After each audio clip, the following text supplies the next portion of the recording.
So today's a two-part. We're going to do a beautiful podcast with them this morning, get their predictions a little bit on the World Cup, which is obviously very exciting for us to start on Friday or Sunday for us officially.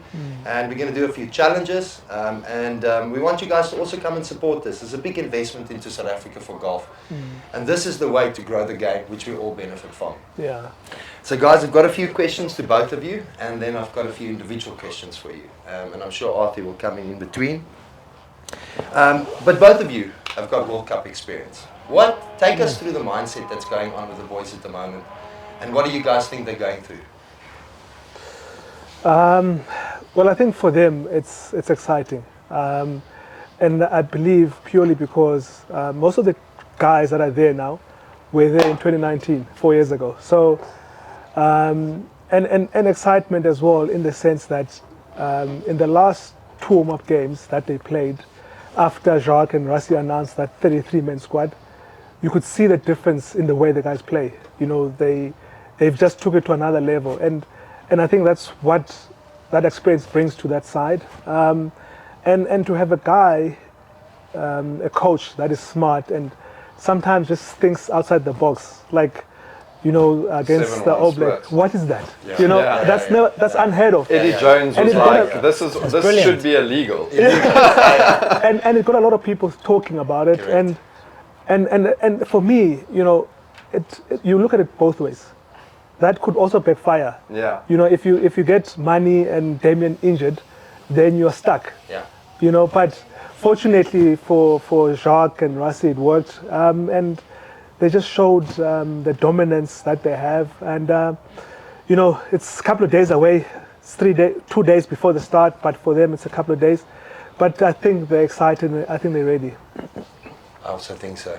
There's quite confidence. You know, you watch them play and you can see there's, you know, like you're saying, Rassie and Jacques, they've always got a plan.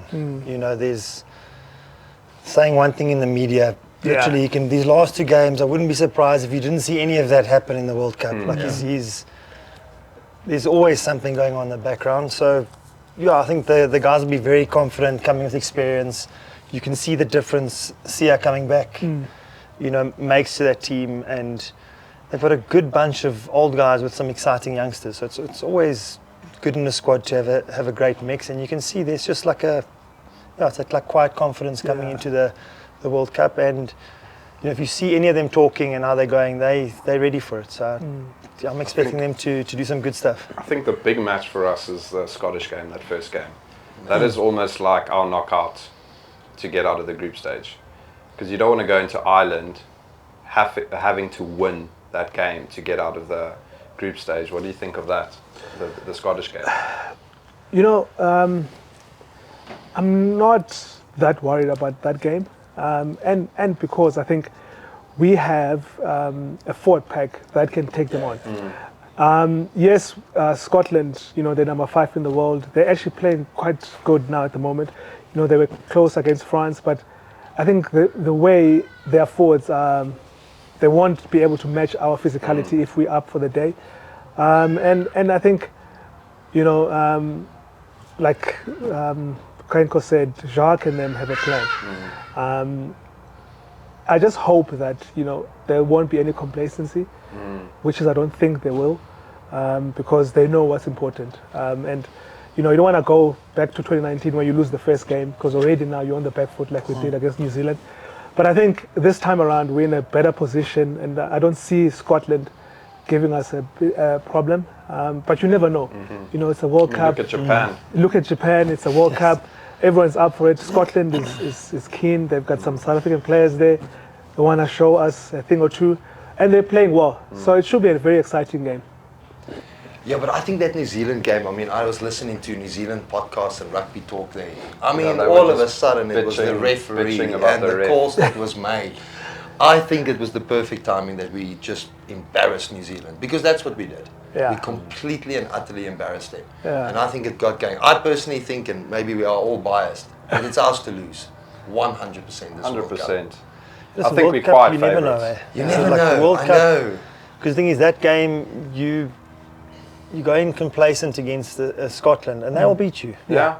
You know, if you think you're going to just walk over the forwards, I promise you, 30 minutes in, you 12 down, and now like World Cup rugby is tough, and you know, there's pressure on the guys. So I think they're going to rock up. You can hear them talking about this first game. So I think they've been preparing for it for a while. So I'd expect the Scotland game to be their most important one at the moment. Obviously, the first one. You get that off to a good start, then you know, this Ireland, number 1 in the world at the moment. It's going to be a ridiculous game to win. And then, you know, Tonga, you go in half-assed against the Tonga. Look at that, was it 2007? Yes. They will give you a smack. If they get their tails up, those Islanders, big boys, and they can play rugby. Yes. You know, so if you go in half, like they are machines. So we've got a great pool, but all the teams that end up winning a World Cup come through the tougher side. So I think it'll be great going forward. And as you said, it's ours to lose. So let's go. Do you think the pace of World Cup rugby is different to international rugby? Like just because there's a huge title to win? It's margins, I'd say. Yeah, I wouldn't say the pace is different. I think, you know, the physicality maybe? Not really. I think the focus just moves to that next level because, like Kenko says, it's margins. You look at in 2007, we were actually talking about yesterday, the try-saving tackle from Danny Rousseau. You know, it was just that small margin where Kuwait's foot touched the line, and it's those moments.